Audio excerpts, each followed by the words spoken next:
Sabrina's Guide to the Universe is a pretty awesome, very educational book. I thought today that we would have a look through it. I'm immortalizing my Sabrina books on YouTube because I'm a minimalist. I don't like keeping books, but I also want to be able to look through these and feel the nostalgia whenever the mood hits. So I thought today we'd have a look through it.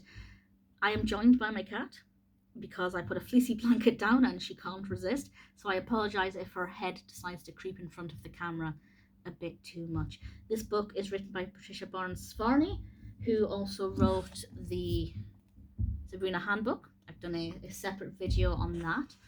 And with regards to when the book was published,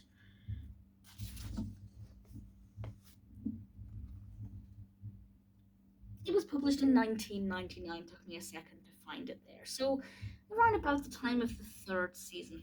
And this book, as it explains on the front, is a fun-filled guide to the magic and mystery of the universe. And that's exactly, excuse me, Medora, that's exactly what this is.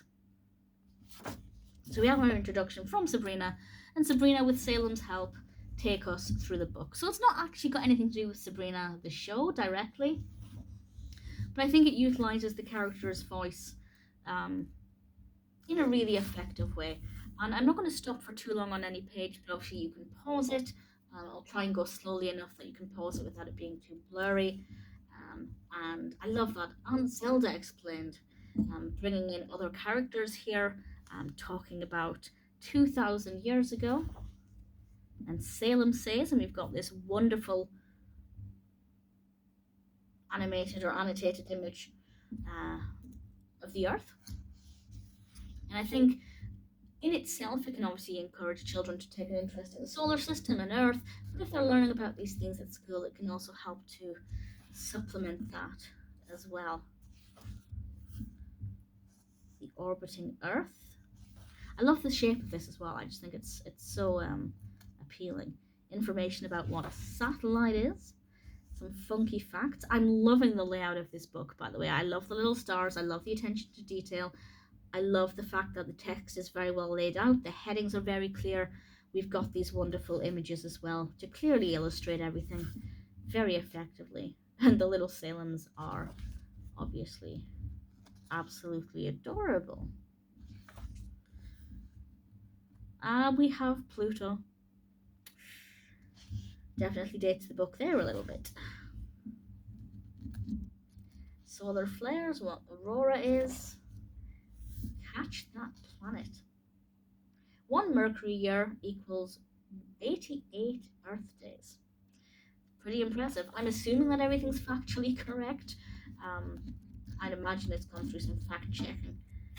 But it's certainly very fascinating and provides a lot of food for thought. It's just a whole tidbit of information on every page, which is something that even now as an adult I find really interesting, because obviously I'm not an expert on the solar system. So there were little things in here that I found to be educational, things that I'd maybe not remembered or perhaps didn't even know about. And it's a nice way to remember Jupiter has no real surface. That's very, very fascinating. And it is, it's very interesting. I like the fact that it's divided up by planet. So if a child, for example, was doing a project at school on a certain planet, they can easily jump to that section. Love this standout here. I don't know again how factually accurate it is, but it's certainly very interesting.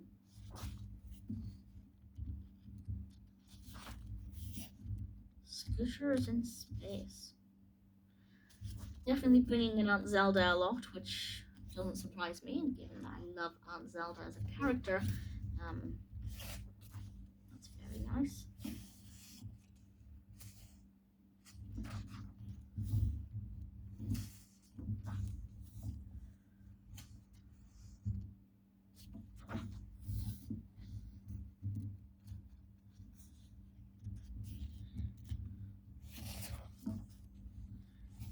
Dirty snowballs. For the ultimate in snowballs, there are comets. I guess that's one way of thinking about them. This is getting quite difficult to turn the page. I might just have to flick it through.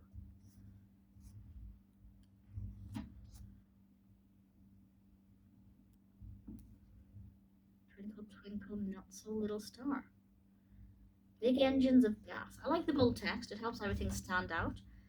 Tells the reader what they should be focusing on, the key words that they need to remember or retain, or indeed use if they're writing an essay about this kind of thing. I don't know if the average teacher would accept Sabrina's Guide to the Universe as source material, but it certainly seems to be a very good way of getting somebody interested in learning about the solar system and our planets and etc. Poof, we're back.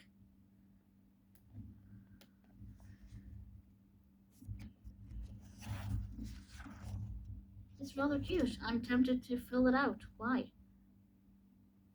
It's a sweepstake. Have I missed the deadline? Almost definitely. It's a very sweet book. I think the idea is a lot of fun. I love the design of the cover. I do think that that looks really fabulous. And it's such a great way to learn facts about the solar system and the planets. Yeah, it doesn't have anything to do with Sabrina exactly, but I think it's very well written.